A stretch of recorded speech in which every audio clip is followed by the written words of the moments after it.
Assalamualaikum warahmatullahi wabarakatuh. Pada kesempatan kali ini saya Alafi Iftikhar Gani dan teman saya Widi Damar Anandito akan mempresentasikan hasil redesign berdasarkan paper yang telah dilakukan oleh saudara saya yaitu Widi Damar Anandito yang berjudul Analisis Usability pada Aplikasi Mobile Banking BCA menggunakan metode System Usability Scale SUS. Next.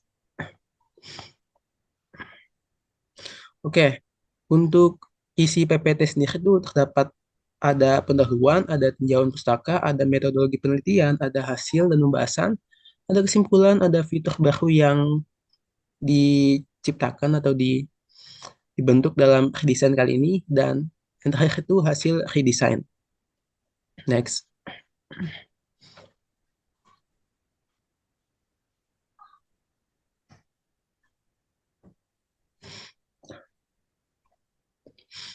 Oke, pendahuluan. Kemajuan teknologi informasi di era digital meningkatkan efisiensi dan produktivitas, termasuk dalam dunia perbankan yang kini memanfaatkan aplikasi mobile banking seperti halnya BCA. BCA menyediakan aplikasi mobile banking untuk memudahkan nasabah untuk mengelola keuangan. Penelitian ini bertujuan untuk mengevaluasi aspek usability dari aplikasi mobile banking BCA menggunakan sistem usability scale. SUS adalah alat efektif untuk mengukur kegunaan atau usability, mencakup seperti kemudahan penggunaan, efisiensi, dan kepuasan pengguna. Hasil penelitian ini diharapkan membantu pihak BCA untuk mengoptimalkan aplikasinya dan memberikan wawasan bagi pengembang aplikasi mobile banking lainnya.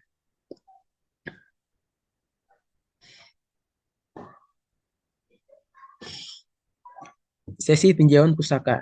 Oke, mobile banking adalah layanan perbankan yang menggunakan teknologi informasi untuk memungkinkan pengguna melakukan berbagai transaksi keuangan seperti pengecekan saldo, transfer dana, pembayaran tagihan, pembelian pulsa, dan investasi melalui ponsel.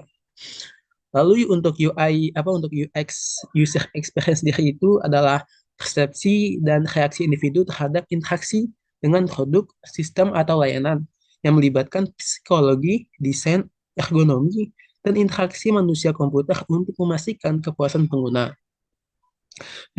efektivitas produk dan loyalitas pengguna. Nah, untuk UI sendiri adalah komponen visual dari perangkat lunak yang digunakan untuk berinteraksi seperti tombol, icon, dan menu. UI yang baik harus intuitif, efisien, konsisten, responsif, dan mudah untuk diakses, sehingga meningkatkan kepuasan dan produktivitas pengguna. Lalu untuk usability sendiri itu merupakan atribut produk yang mempengaruhi kualitas sistem perangkat lunak yang mengukur kemudahan penggunaan, efektivitas, efisiensi, dan kepuasan pengguna. Metrik usability mencakup seperti halnya efektivitas, efisiensi, dan kepuasan pengguna.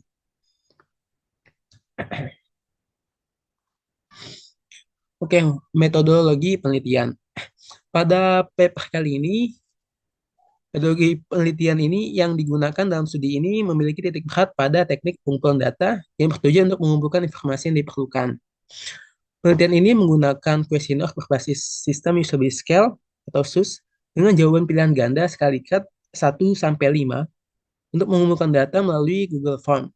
Setiap nilai ini mencerminkan tingkat persetujuan responden terhadap pernyataan dalam kuesioner.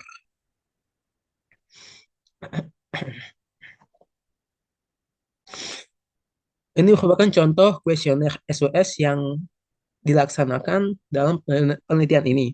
Contohnya itu seperti pertanyaan pertama, di mana kuesionernya itu seperti saya berpikir akan menggunakan mobile banking BCA lagi, di mana nanti si responden ini diberikan skala Likert tadi dari 1 sampai 5, di mana responden ini menilai apakah pertanyaan ini itu setuju atau tidak setuju.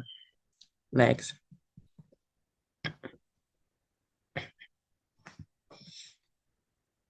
Lalu pengolahan data. Setelah data responden dikumpulkan dan dihitung menggunakan rumus kata-kata SUS, terdapat beberapa aturan yang harus diikuti seperti saat menghitung skor SUS. Berikut adalah ketentuan atau aturan yang perlu diperhatikan saat melakukan perhitungan skor yang didapat dari kuesioner. Pertama, untuk setiap pertanyaan bernomor ganjil, skor yang diberikan skor yang diberikan oleh pengguna dikurangi satu.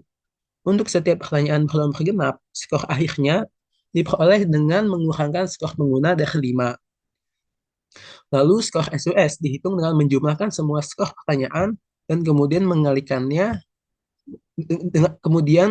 hasilnya dengan 2,5. Next.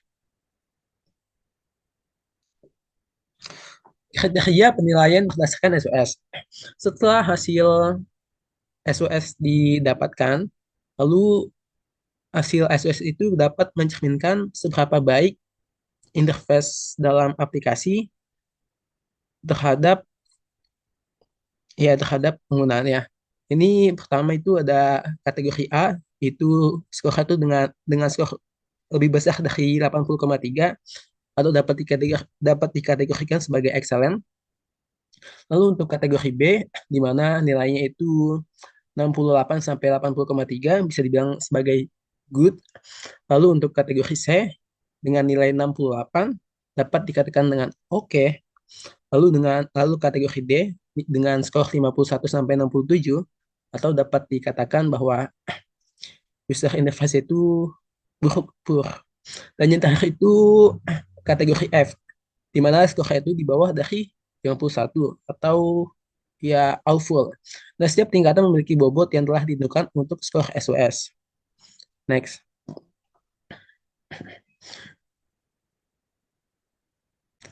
Mungkin saudara saya Widi Damak bisa melanjutkan presentasi ini. Oke, berikutnya kita masuk ke bagian hasil dan pembahasan dari analisis aplikasi mobile banking ini. Nah, jadi penelitian ini menganalisis kegunaan aplikasi mobile banking BCA menggunakan sistem usability scale atau SUS. Nah, hasil analisis yang dilakukan ini menunjukkan bahwa aplikasi ini memiliki skor SUS rata-rata sebesar 74,2 yang menandakan bahwa aplikasi ini ditempatkan pada kategori good dalam skala penilaian SUS. Nah, terus faktor-faktor yang mempengaruhi skor ini termasuk yang pertama ada desain antarmuka pengguna, lalu ada pengalaman pengguna, serta faktor teknis seperti kecepatan dan keandalan sistem. Skor ini mencerminkan bahwa aplikasi dianggap baik oleh pengguna dalam hal kegunaan, efisiensi, dan kepuasan meskipun masih ada ruang untuk dilakukan perbaikan. Nah, dengan demikian, aplikasi mobile banking BCA ini uh, sudah bisa dianggap memenuhi sebagian besar harapan dan kebutuhan pengguna, namun masih ada bagian atau aspek yang dapat ditingkatkan lebih lanjut lagi untuk mencapai tingkat kegunaan yang lebih tinggi. Jadi, yang dapat disimpulkan dari penelitian ini adalah penelitian ini menganalisis usability pada aplikasi mobile banking BCA dengan menggunakan pendekatan SUS. Nah, hasilnya menunjukkan skor rata-rata 74,2 yang mengkategorikan aplikasi ini sebagai good ya, atau bagus. Aplikasi ini dianggap baik dalam hal kegunaan efisiensi dan kepuasan pengguna, meskipun masih ada ruang untuk diadakannya perbaikan. Nah, rekomendasi perbaikan difokuskan pada aspek kurang optimal untuk meningkatkan pengalaman pengguna dan loyalitas nasabah. Penelitian ini memberikan wawasan bagi pengembang aplikasi mobile banking dalam meningkatkan usability-nya. Oke, jadi berikutnya eh, kita masuk ke bagian fitur baru dalam redesign mobile banking BCA. Nah, dalam upaya meningkatkan pengalaman pengguna, redesign aplikasi mobile banking BCA kini menambahkan fitur daftar favorit seperti yang terlihat pada gambar di sebelah kiri. Di situ ada 4 icon berbentuk lingkaran di atas. Nah, itu adalah daftar favorit yang sudah ditambahkan sebelumnya oleh si pengguna. Di mana menambahkannya, jadi pengguna itu setiap uh, mereka sudah memasukkan nomor virtual account di bagian kosong itu, nah di bawah bagian kosong itu ada checkbox dengan tulisan simpan ke daftar favorit. Ketika dicek dan nomornya sudah disubmit, otomatis nomor yang diinput tadi akan masuk ke dalam daftar favorit yang nantinya akan direkomendasikan kepada pengguna di transaksi selanjutnya. Nah, fitur ini dirancang untuk memudahkan pengguna saat menggunakan layanan BCA Virtual Account. Fitur ini tidak hanya memberikan uh, Fitur ini tidak hanya meningkatkan efisiensi transaksi, tetapi juga memberikan kenyamanan dan kecepatan akses bagi pengguna.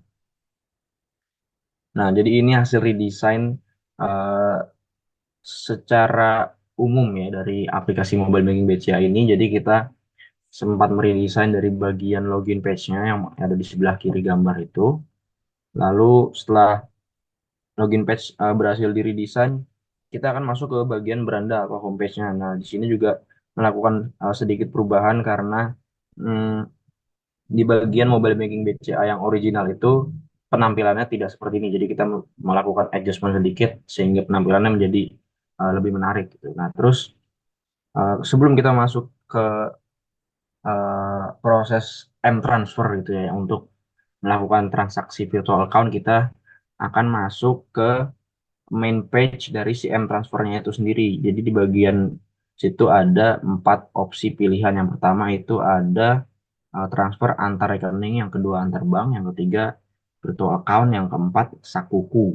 Nah, jadi eh, sesuai sama studi kasus atau skenario redesign pada kali ini, kita dispesifikan kepada virtual account-nya saja.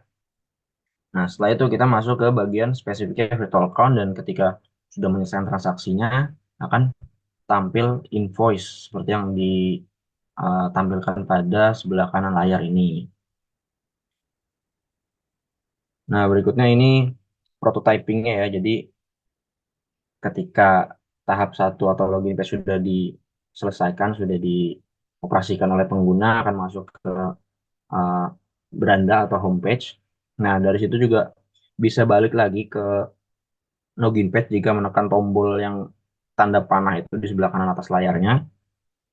Berikutnya, untuk masuk ke M-Transfer, bisa langsung dipencet tombolnya dan akan tampil tampilan M-Transfer secara awalnya. Lalu berikutnya ke virtual account dan akan masuk ke opsi detailing mengenai virtual account, dan setelah menyelesaikan transaksi akan muncul invoice yang akan didapatkan oleh si pengguna. Jadi eh, berakhirlah sesi presentasi pada kali ini. Saya kembalikan kepada pembawa presentasi yaitu Alafi. Terima kasih. Oke, karena penyampaian presentasi kita telah selesai, mungkin itu saja yang dapat kami sampaikan. Apabila ada kesalahan ataupun kekurangan, mohon dimaafkan. Wassalamualaikum warahmatullahi wabarakatuh.